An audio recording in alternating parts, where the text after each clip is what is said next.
Mesdames et messieurs, bonsoir. Vous êtes les bienvenus dans ce 20h30. Le centre communal de Ratoma rend public les statistiques du taux de paludisme en Guinée.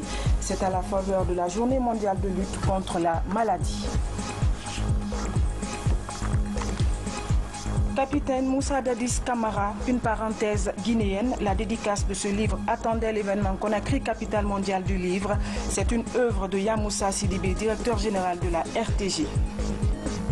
Sport avec le coup d'envoi des phases finales du tournoi scolaire 2017. Les équipes vont compétir dans 4 disciplines. Toutes les régions du pays sont représentées, y compris la zone de la ville de Conakry. Mesdames et messieurs, bonsoir. Commençons tout de suite par ce décret D-2017 PRG-SGG portant adoption de la lettre de politique nationale des petites et moyennes entreprises. Le président de la République décrète, article 1er. Il est adopté la lettre de politique nationale des petites et moyennes entreprises de la République de Guinée. Article 2. Les ministères sectoriels auxquels sont affiliées les petites et moyennes entreprises sont chargés, chacun en ce qui le concerne, de l'application du présent décret. Article 3. Le présent décret qui prend effet à compter de sa date de signature sera enregistré et publié au journal officiel de la République de Guinée. Conakry, le 25 avril 2017, professeur Alpha Condé. Décret D-2017-089 PRG-SGG portant création d'une zone économique spéciale dans la région administrative de Boké. Le président de la République décrète. Article 1er. Il est créé une zone économique spéciale dans la région administrative de Boké, ci-après dénommée ZES-Boké. Article 2. Une loi déterminera les règles d'organisation et de fonctionnement des zones économiques spéciales en République de Guinée. Article 3. Conformément à la loi, un décret d'application fixera les règles d'administration et de gestion de la ZES-Boké. Le présent décret qui prend effet à compter de la date de signature sera enregistré et publié au journal officiel de la République, signé professeur Alpha Condé. Nous sommes mardi 25 avril et c'est la journée mondiale de lutte contre le paludisme. L'événement est placé sous le thème « En finir définitivement avec le paludisme ». Selon l'OMS, cette maladie tue plus de 400 000 personnes par an dans le monde. Cependant, en Guinée, les chiffres montrent que le nombre de personnes affectées est en nette régression. Reportage Safran Teneng Koulibaly, Maimouna Bella Diallo. Le paludisme continue à préoccuper. Selon l'OMS, la maladie fait près de 500 000 victimes par an. En Guinée, la lutte contre la maladie transmise par la femelle du moustique avance. Le traitement dans les centres publics est gratuit chez les enfants. Nous classons le paludisme en 2 groupes. Il y a le paludisme simple, il y a le paludisme grave. On traite un paludisme simple en donnant cette combinothérapie qu'on a chez nous ici, à savoir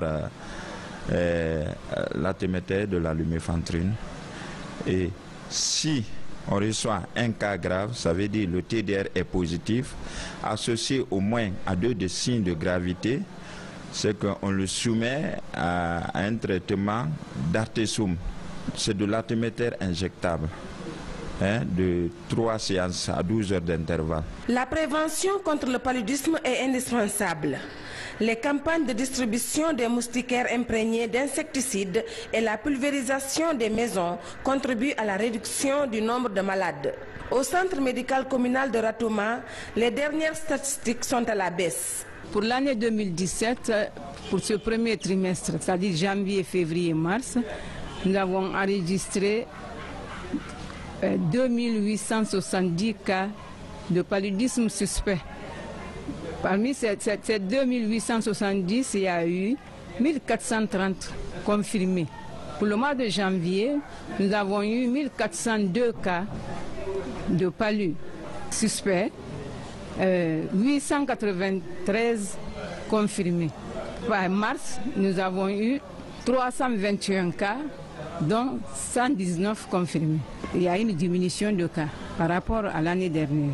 La journée mondiale de lutte contre le paludisme est l'occasion pour les principaux acteurs d'insister sur la nécessité de poursuivre les efforts d'éradication du palud. Un nouveau code forestier a été adopté hier à l'unanimité des députés présents. Il remplace l'ancien qui date de 1999. Ce nouveau code renforce les sanctions contre toute action néfaste qui porte atteinte à l'écosystème. Compte rendu Robert Siditono. L'Assemblée nationale est partie d'un constat pour adopter ce nouveau code forestier guinéen.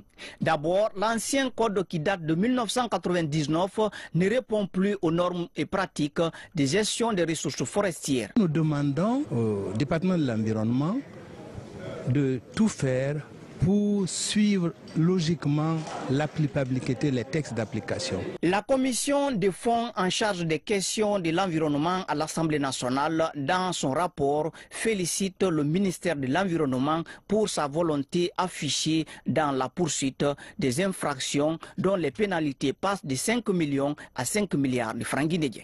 La nouveauté, c'est d'abord au niveau de la poursuite des infractions et des amendes. Ici, nous avons relevé des amendes allant jusqu'à 5 milliards pour les infractions passibles d'amendes que nous allons relever et recenser au niveau des forêts classées.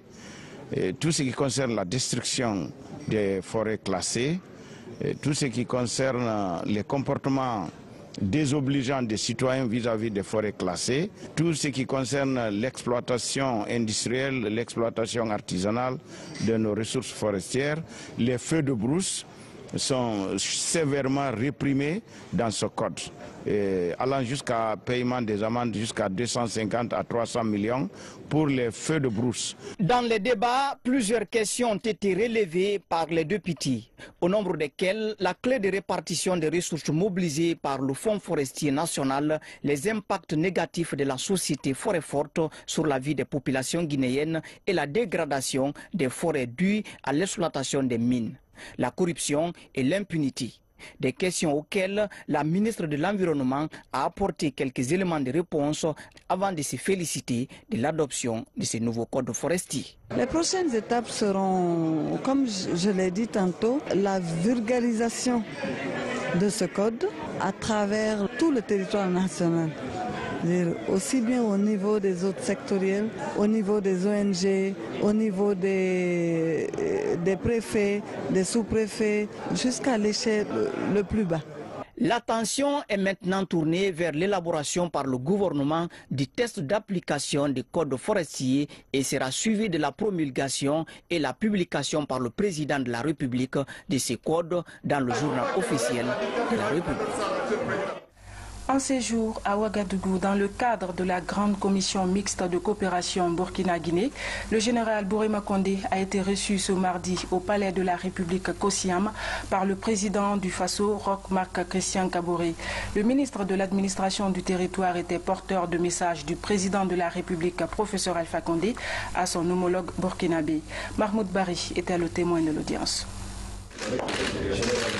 Cette audience qui s'est déroulée au palais de la présidence de Kosiam était empreinte de cordialité. Le général Bourema Condé était porteur d'un message du président de la République, professeur Alpha Condé, adressé à son frère et ami Roch Christian Marc Kaboré, président du Faso. L'envoyé du chef de l'État a traduit la volonté des autorités guinéennes à dynamiser les relations d'amitié et de coopération avec le pays désormais intègre. Il a par ailleurs saisi l'occasion pour rappeler l'engagement du président guinéen à mettre tout en œuvre pour consolider l'intégration sous-régionale en tenant compte de l'intérêt des deux pays respectifs. En réponse, le président du Faso s'est dit très satisfait de cette marque de sympathie du chef de l'État guinéen, professeur Alpha Condé. Roch Marc Christian Kaboré a rassuré l'envoyé du chef de l'État guinéen de sa détermination à consolider et diversifier les rapports d'amitié et de coopération avec la Guinée. Au sortir de l'audience, le général Bourema Condé a confié ses sentiments. Nous avons d'abord traduit au président du Faso les salutations d'amitié sincère, de fraternité de son frère et ami, le professeur Alpha Condé, président de la République de Guinée. Il nous est revenu ensuite de brosser un peu les grandes lignes de cette coopération bilatérale qui s'articule autour naturellement de points tels que la coopération dans le cadre des infrastructures. Vous savez, la Guinée est un pays côtier, le Burkina est enclavé. Le projet, par exemple, de chemin de fer Conakry, Ouagadougou, Niamey va être un bon projet intégrateur. Il y a ensuite ce mal aujourd'hui qui assaille la sous-région. Mal qui a non djihadisme, un mal quand même que nous devons ensemble combattre.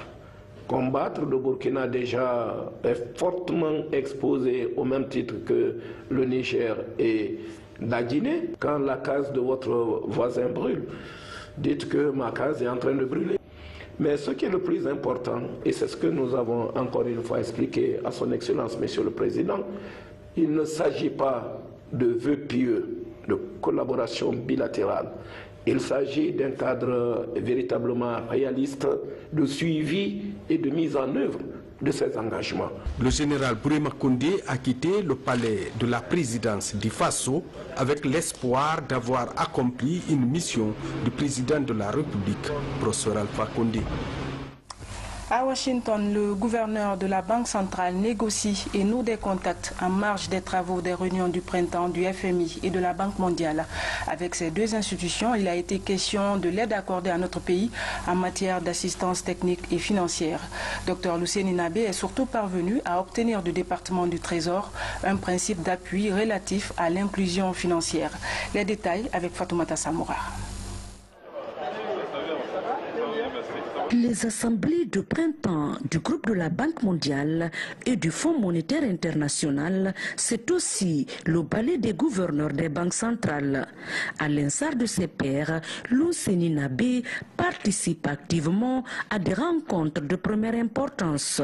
À la réunion du Comité monétaire et financier international, la contribution guinéenne est remarquable sur la croissance mondiale et l'aide à apporter aux différentes zones pour booster l'avancée de la planète. Que ce soit pour les pays développés, la Chine, les États-Unis, l'Union européenne, les pays émergents en développement et les pays à faible revenu, toutes ces questions ont été abordées et aussi les souhaits que nous avons exprimés quant aux orientations à donner au programme d'assistance technique conformément aux besoins actuels et futurs qui peuvent poindre à l'horizon maintenant pour la Banque centrale de la République de Guinée. Nous avons pris part aussi à une rencontre au niveau du département du Trésor. Au cours de cette rencontre, la question relative à l'assistance du département du Trésor à la Banque centrale quant à la finance inclusive, cette question a été abordée. Nous avons posé et obtenu le principe d'une assistance du département du Trésor. En matière de discussion et de négociation avec la Banque mondiale et le FMI, le gouverneur Nabé pousse bien les pions. Au département Afrique du FMI, chargé des monnaies et marchés de capitaux, les assistances à la BCRG sont passées en revue et de nouvelles orientations données au programme d'assistance technique. Dans ce cadre-là, il a été indiqué, compte tenu de l'expérience de certains pays, notamment en Afrique de l'Est, que l'utilisation de la pénétration de la téléphonie mobile dans nos pays, profit peut être tiré de cette pénétration aujourd'hui pour faire en quelque sorte un saut de génération et profiter de l'avancée technologique offerte par la téléphonie mobile pour couvrir encore une large couche de population. Les patrons des institutions de Bretton Woods apprécient les réformes en cours à la Banque centrale de la République de Guinée. Par ailleurs, ils recommandent à l'institution l'inclusion financière ou le mobile banking. Conakry, les audiences criminelles de 2017 sont ouvertes depuis hier au tribunal de première instance de Dixine. 230 affaires, dont 70 cas de viol, sont sur la table des juges. La présidente de la Cour promet d'examiner les dossiers avec discernement. Reportage Francis Collier. Les audiences criminelles au tribunal de première instance de Dixine se sont ouvertes pour l'année 2017 avec 230 dossiers inscrits au rôle. Parmi ces dossiers, on note des cas de viol, d'assassinat, de meurtre et de vol à main armée pour l'essentiel. À l'ouverture, les cas de viol étaient au menu des procès. Il y a 230 dossiers qui vont être jugés. Le rôle d'hier comportait 18 dossiers de viol.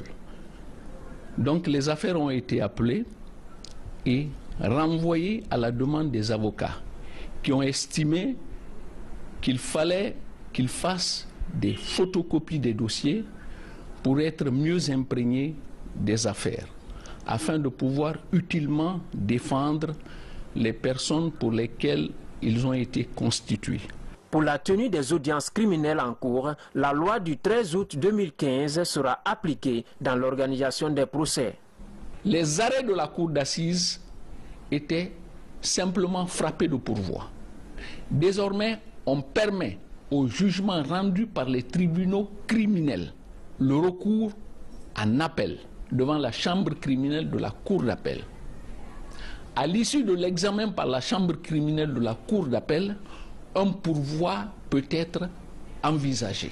Donc, ça c'est l'acquis fondamental de cette réforme.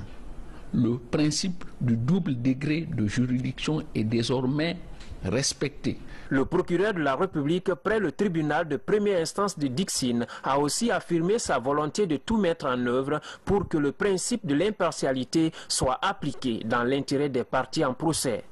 Pour la continuité des procès, les audiences criminelles reprennent tous les lundis, à l'exception des jours fériés. Coopération, le ministre marocain de l'aménagement du territoire séjourne actuellement à Conakry. Il est venu explorer des approches de mise en œuvre de la convention de réhabilitation des réseaux de traitement des eaux usées de la ville de Conakry. Reportage Saint-Martin Francina de nouveau. 2 mois après le séjour de Sa Majesté en Guinée, le ministre marocain de l'aménagement du territoire, de l'urbanisme, de l'habitat et de la politique de la ville est à Conakry. Avec son homologue guinéen, il visite les installations techniques d'assainissement. La visite permettra aux 2 responsables du secteur de l'habitat d'explorer des possibilités de réhabilitation des réseaux de traitement des eaux usées, l'une des conventions scellées récemment avec le Maroc pour une urbanisation structurée en Guinée. Il y a là un gros projet de mise à niveau qui portera aussi bien sur les aspects d'assainissement liquide, venant s'ajouter aux efforts en matière d'assainissement solide qui sont menés par la partie guinéenne, mais également toute une série d'actions qui vont porter sur l'organisation de la ville et l'organisation de certains quartiers de la ville en particulier, de manière à en améliorer la voirie, à en améliorer l'éclairage public, à en améliorer les conditions de vie des populations qui sont là. Et je suis venu donc m'enquérir de l'état d'avancement des préparatifs parce que nous devons passer à la phase opérationnelle. Des travaux de la mise à niveau de certains quartiers précaires de Conakry, travaux qui ont été consignés dans un accord de partenariat. Cette coopération, en tout cas dans le cadre de l'urbanisme, de l'habitat et de la construction, va bon train, marche bien. Et nous, les 2 responsables des 2 départements au niveau du royaume chérifien de la Guinée, nous nous battons pour que ce soit un exemple de coopération au sud du Sahara. Le projet de Moussoudougu est achevé. Il a consisté à réaliser les canaux de traitement des eaux usées provenant de Koleya, Lansebouni, Cameroun et Kamaen. Toutes ces eaux seront drainées à la petite station d'écoulement de Cameroun avant d'être reçues à la station d'épuration. C'est le 3e projet eau et assainissement. Il est financé par la Banque mondiale. Avec une capacité journalière de 7000 m3, cette station n'est malheureusement pas opérationnelle de nos jours. Une expertise marocaine est donc attendue. Notre expertise, c'est voir pourquoi elle ne fonctionne pas. En fait, on est concerné par l'assainissement des eaux usées. Et dans ce cadre-là, on n'aura pas de caniveaux. C'est des conducteurs, c'est des conduites qui seront dimensionnées selon les débits d'eau usée des différents quartiers, lesquelles conduites vont être réalisées en souterrain. Il y a des branchements qui vont se faire sur ces canalisations et vont collecter les eaux, aller vers des stations de pompage, lesquelles stations de pompage vont refouler les eaux usées vers cette station d'épuration. À travers cette coopération, les responsables guinéens du secteur de l'habitat souhaitent bénéficier de l'extension des réseaux de traitement des eaux usées. Le Maroc pourra ainsi réactualiser les études déjà disponibles. L'ONIBAT, l'Ordre national des ingénieurs et bâtiments des travaux publics, a un nouveau bureau exécutif. C'est à l'issue d'un congrès électif tenu récemment à Conakry. Plusieurs acteurs de l'urbanisme et de l'aménagement du territoire ont assisté à l'événement. Compte rendu, Bernard Tanguino.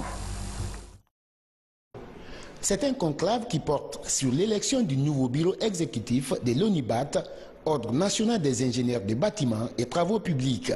Une structure qui a pour mission de veiller au respect de la réglementation des études techniques des ouvrages publics.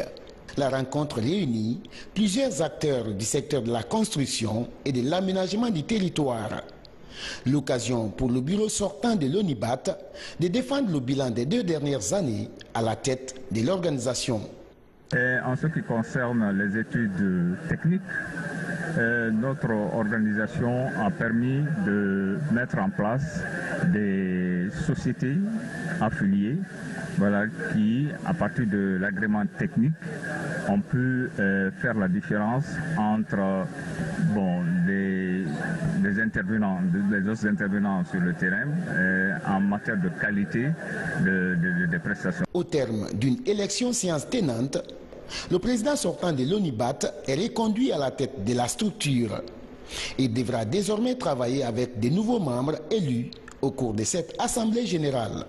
Nous allons surveiller cette fois-ci, ça ne sera plus comme avant, c'est-à-dire un ingénieur qui va dans un projet de construction, vous allez partir recruter quelqu'un que vous ne connaissez pas d'où ça vient.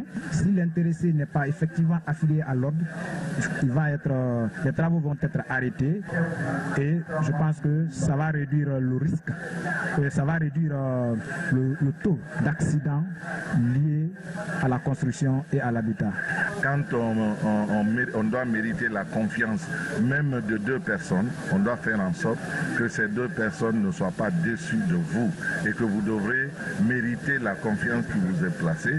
Vous devrez faire en sorte que cette confiance soit renouvelée plus tard lorsqu'il sera le cas. C'est ce, en tout cas, que je recommande et aux ingénieurs et aux architectes. Cette rencontre des professionnels du bâtiment et des travaux publics est marquée par une série de distinctions décernées aux acteurs ayant contribué à la qualification de la profession d'ingénieur en Guinée.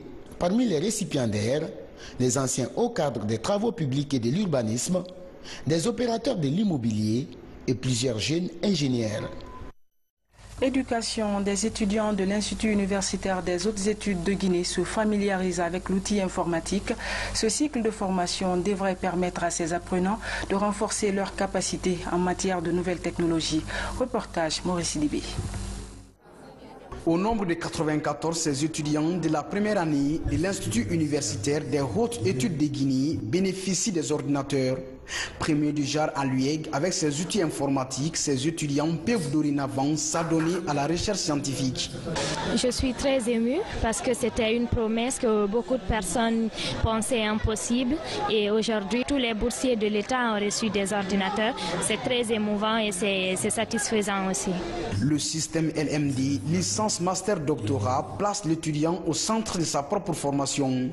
Apprendre à travers les outils informatiques, c'est désormais l'option privilégiée par la Fondation UEG. Nous avons mis une politique en place pour faire en sorte que progressivement, chacun de nos étudiants puisse disposer de cet outil pour que, à titre personnel, il puisse procéder à sa propre recherche, copier les cours, les télécharger, les mettre à sa propre disposition, les utiliser à sa guise. L'ordinateur est aujourd'hui devenu un outil indispensable de travail pour la recherche et pour l'enseignement, pour l'éducation. Donc ce sont des jeunes qui ont beaucoup plus de chances que les autres. Ils partent plus outillés que leurs camarades qui n'ont pas d'ordinateur. La remise de ces ordinateurs intervient au moment où les recherches scientifiques étaient de plus en plus difficiles pour ces étudiants. Découverte d'un modèle de réussite, une femme productrice de la pâte d'arachide fait les beaux jours des ménages et autres cordons bleus. Elle s'appelle Aga Mariam, elle réside à Sangoya dans la commune de Matoto et arrive à subvenir aux besoins de sa famille du fruit de son labeur. Son initiative a aussi permis la création de nombreux emplois et fait l'objet d'attention auprès de ses partenaires étrangers qui ont décidé de l'accompagner. Kerno Ousmane Diallo est allé à sa rencontre. Il y a 25 ans, Hadja Mariama Sissé n'était qu'une simple vendeuse de pâtes d'arachide au marché Yimbaya. Aujourd'hui, elle est une des grandes figures dans la production de cette denrée alimentaire. Quotidiennement, 2000 kg de pâtes d'arachide sont produites dans ces installations à Sangoya. La marche pour la réussite de son projet n'aura pas été facile, mais elle a toujours cru en son potentiel en se fixant pour objectif se lancer dans la transformation, produire à large échelle et aller à la conquête du marché international. J'ai commencé avec 2 kg, ensuite 5, jusqu'à ce que j'ai commencé à vendre en gros. Puis je me suis dit qu'il fallait ouvrir une entreprise. Mais certains m'ont demandé pourquoi vouloir me lancer dans cette aventure, étant donné que je n'ai pas étudié. Malgré tout, je me suis engagée.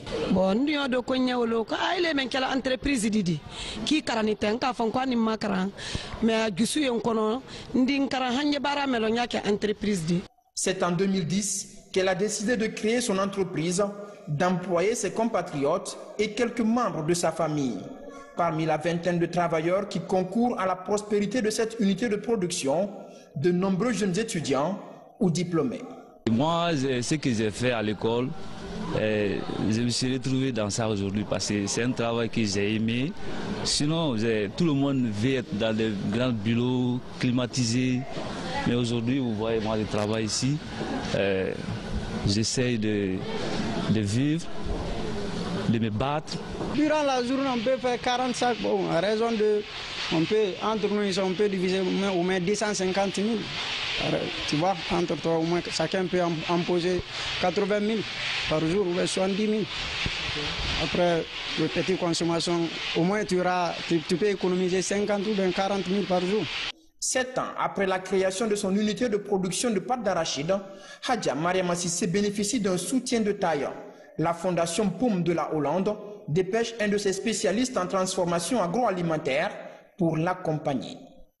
La qualité des produits est excellente, les machines sont modernes et la qualité proche de la qualité européenne. Nous avons un programme, ça s'appelle Business Link, pour échanger des produits et des machineries. Avec ce soutien, elle espère moderniser davantage ses techniques de production et surtout améliorer les emballages pour mieux écouler ses produits en dehors du pays. Une initiative à encourager. Pendant ce temps, les populations riveraines du fleuve Férédouba multiplient les initiatives pour désenclaver leur localité. Elles viennent de construire un bac artisanal sur ce fleuve situé entre la Guinée et la Côte d'Ivoire. L'inauguration de l'ouvrage de franchissement a mobilisé les autorités des deux pays. Reportage Makemedonzo. C'est un bac artisanal qui joue désormais un rôle important dans la vie des populations riveraines. Il relie la Guinée et la Côte d'Ivoire et permet la traversée du fleuve Férédouba par des camions de marchandises. Il a été réalisé et entièrement financé par les populations de la localité à hauteur de plus de 60 millions de francs guinéens. Baptisé le bac de l'unité et de l'amitié, il est considéré comme un symbole de l'intégration sous-régionale et de la coopération entre la Guinée et la Côte d'Ivoire. Il faut dire que l'intérêt, c'est l'intérêt économique d'abord. Ce bac permettra à nos populations de se déplacer aisément, de se déplacer facilement. La fréquentation sera encore fluide. Je crois que très bien, d'abord l'intérêt économique, il faut vraiment compter avec ça. À l'occasion de l'inauguration du bac, les citoyens ont sollicité auprès des gouvernements guinéens et ivoiriens la construction d'un pont définitif sur ce fleuve et l'entretien des routes qui y mènent. Merci et grand merci aux initiateurs et réalisateurs du bac de l'unité et de l'amitié. Merci également aux contributeurs proches et lointains qui ont, par leur acte, permis l'aboutissement de ce projet qui tenait à cœur nos populations riveraines des deux pays. La cérémonie a été marquée par des réjouissances fraternelles entre Guinéens et Ivoiriens. Je vous invite à la découverte d'un autre livre dont la dédicace attendait l'événement Conakry, capitale mondiale du livre. Il est de Yamoussa Sidibé, directeur général de la RTG Coloma. L'œuvre est intitulée Capitaine Moussa Dadis Camara, une parenthèse guinéenne. En effet, il s'agit d'un essai de 153 pages qui parle des coulisses du pouvoir sous le bouillant capitaine de la junte militaire, paru aux éditions L'Harmattan. Abdou Karim Camara l'a feuilleté pour nous. Après avoir écrit 3 romans, Yamoussa Sidibé signe son retour sur la scène littéraire avec cet essai. Le livre est intitulé Capitaine Moussa Dadis Camara, une parenthèse guinéenne. Pour l'auteur, ce récit est un pan de l'histoire guinéenne. Une histoire qui parle des couloirs du pouvoir sous le magistère de l'enfant qui a toujours pensé que son destin était de commander un jour la Guinée. C'est un peu l'histoire politique de la Guinée, un tout petit peu résumée autour des actions du capitaine Moussa Dadis Camara. L'auteur affirme ensuite que la plume qui a écrit l'ouvrage est une plume à 2 étiquettes. La première est celle du journaliste et la deuxième est de l'écrivain. Vous remarquerez que dans le livre, le temps présent est très utilisé, le passé composé est très utilisé. C'est comme un journaliste qui fait le direct et qui fait attention à certaines choses. Donc le journaliste se retrouve dans cette écriture-là. Il est vrai que celui qui écrit aussi est un agrégé de lettres modernes. Sur la question de savoir qu'est-ce que l'œuvre inspire, Yamoussa Sidibé dit avoir laissé la latitude au lecteur de dire son inspiration après la lecture du livre. Paru aux éditions L'Harmattan, une parenthèse guinéenne est segmentée par une vingtaine de titres. C'est le 4e ouvrage de l'auteur. Les 3 précédents, tous des romans, sont Les balafres du pouvoir, Saté, la parole en pleurs et Des écumes de la rancœur. C'est donc parti pour le plus grand événement culturel de l'année en Guinée, Conakry, capitale mondiale du livre. C'est aussi un rendez-vous des hommes de lettres, des espaces d'échange et de promotion des langues africaines comme l'Unco. Au CCFG, une conférence débat sur la Sénégambie a été animée. Plus loin, à la Blue Zone de Kaloum, des avancées sur le co étaient à l'honneur. Le résumé des activités de la journée avec Momodo Alpha Baldé. Le mouvement des peuples le long des fleuves Sénégal et Gambie qui prennent leur source en Guinée est observé bien avant le XVe siècle. Devant de nombreuses nationalités, élèves et étudiants guinéens, le professeur Boubacar Bari explique l'histoire de cet espace culturel et écologique, autrefois sous le contrôle des empires Djolof et Ngabou entre autres. Les populations, en fonction des événements politiques, se sont déplacées et se sont adaptées. Et il y a eu des péjorations climatiques qui ont souvent, comment dirais-je, embrassé cette région et ont obligé les populations à bouger d'une façon ou d'une autre. C'est pour cela que personne n'est étranger dans cette région parce que nous avons tous bougé. Nos ancêtres ont bougé avant nous, ceux qui les ont précédés ont bougé et se sont déplacés pour satisfaire leur... Ceux qui ont connu la Guinée forestière, lorsqu'ils voient les peuples Diola, en Casamance, il n'y a aucune différence. C'est le même peuple. À partir du 19e siècle, la traite négrière est venue saper cette organisation. Pour le conférencier, le redécoupage des frontières et la volonté de défendre ces États-nations est l'une des causes principales des crises à répétition dans de nombreux pays.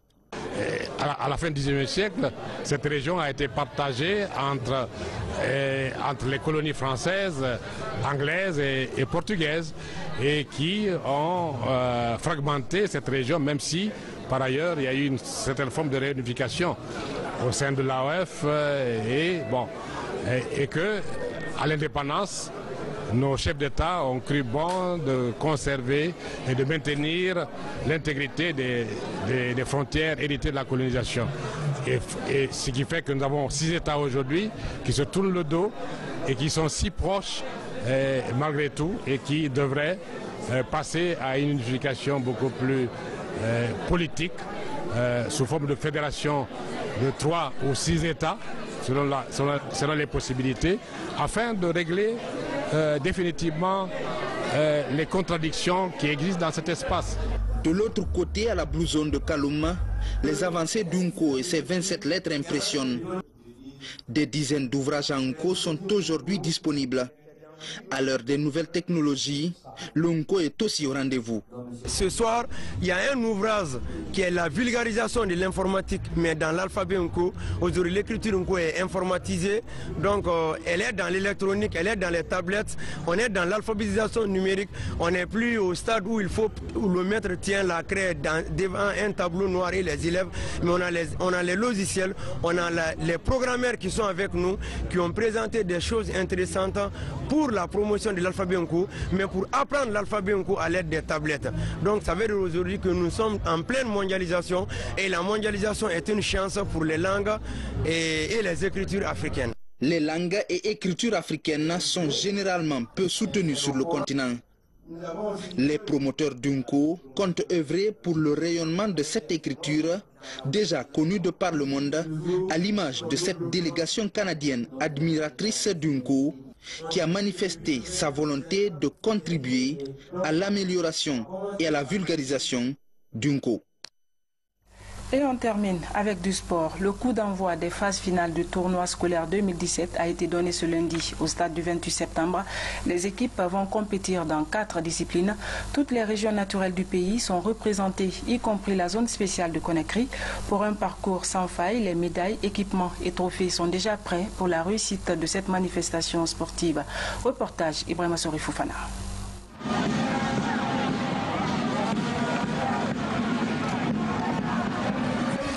C'est par un carnaval des équipes participantes venues des 4 régions naturelles du pays, plus celle de la région spéciale de Conakry, que le coup d'envoi de ce tournoi de la renaissance du sport en milieu scolaire a été donné au stade du 28 septembre. Pour cette année, les compétitions se déroulent dans 4 disciplines: le football, le basket, le handball et l'athlétisme. On peut se réjouir de cela. C'est une bonne opportunité pour nous les jeunes. Et vous voyez, et surtout nous on a étudié. Maintenant si nous sommes mis à l'épreuve au niveau des stades, surtout au stade du 28 septembre, c'est une bonne chose pour nous. C'est une fierté de voir les jeunes aujourd'hui qui ont répondu à l'appel et les autorités. On veut que ça perdure et que l'année prochaine qu'on organise mieux que cette année encore. En match d'ouverture en football, la sélection de la Basse-Guinée en jaune affronte son homologue de la commune de Matam. Sans round d'observation, les 2 équipes abordent la partie avec beaucoup de volonté et d'application. L'équipe de la Basse-Guinée, plus entreprenante, inscrira le premier but peu avant le quart d'heure par son capitaine Mangamoui Kamara au sein d'une défense prise au dépourvu. À la reprise, la sélection de Matam inscrira 2 buts qui porteront le score final à 3-1. Je pense bien que cette compétition va donner l'opportunité à tous les clubs qui veulent aujourd'hui rayonner sur le plan national et sur le plan international, que le potentiel existe dans nos écoles. Les enfants jouent au quotidien au ballon, ils sont dans les rues, ils ont eu l'opportunité maintenant de quitter les rues de Conakry pour s'affirmer dans le stade du 28 septembre, le stade de Kaloum. Partout, on va donner l'occasion d'organiser quotidiennement cette compétition. Dès après ce match de football, au compte de la compétition de basketball et de handball, la commune de Dixine et celle de Matoto se mesuraient dans une émulation saine et captivante. Mesdames et messieurs, ainsi prend fin ce journal. Merci à vous tous de l'avoir suivi. Bonne suite de programmes télévisés. Bonsoir et à demain.